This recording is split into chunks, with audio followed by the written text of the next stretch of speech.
nerves and vessels of the front of the forearm. Laterally, we have radial nerve. It is the radial nerve with radial artery and corresponding vena comitants. Medially, we have ulnar nerve, ulnar artery with its corresponding vena comitants, and we have median nerve with the medial artery and corresponding vena comitants. The nerve present here is the anterior interosseous nerve, which is a branch of the median nerve. It goes downwards and moves posteriorly to the pronator quadratus. The artery visible here is the anterior interosseous artery, which is a branch of the ulnar artery. The anterior interosseous nerve and artery are placed above the interosseous membrane. Radial artery. Radial artery is the smaller terminal branch of the brachial artery in the cubital fossa. It runs downwards to the wrist with a lateral convexity. It leaves the forearm by turning posteriorly and entering the anatomical snuff box.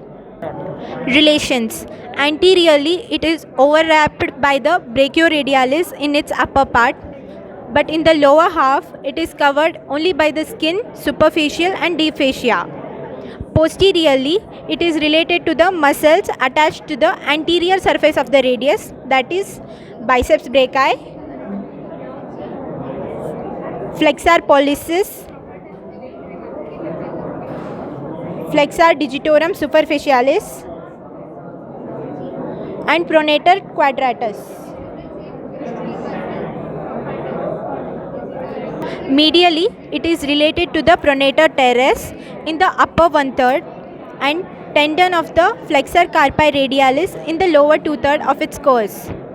Laterally, brachioradialis in the whole extent and radial nerve in the middle one-third. Tree is accompanied by vena comitants. Branches in the forearm. The radial recurrent artery arises just below the elbow, runs upwards deep to the brachioradialis, and ends by anastomosing with the radial collateral artery in front of the lateral epicondyle of the humerus. This is the lateral epicondyle of humerus. Second branch. Muscular branches are given to the lateral muscles of the forearm. Third branch. The palmar carpal branch arises near the lower border of the pronator quadratus,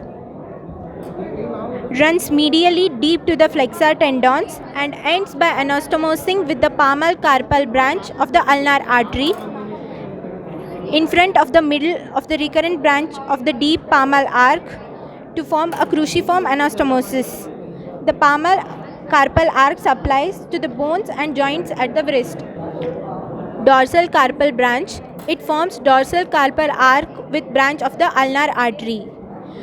The superficial palmar branch arises just before the radial artery leaves the forearm by winding backwards. The branch passes through the thenar muscles and ends by joining the terminal part of the ulnar artery to complete the superficial palmar arc.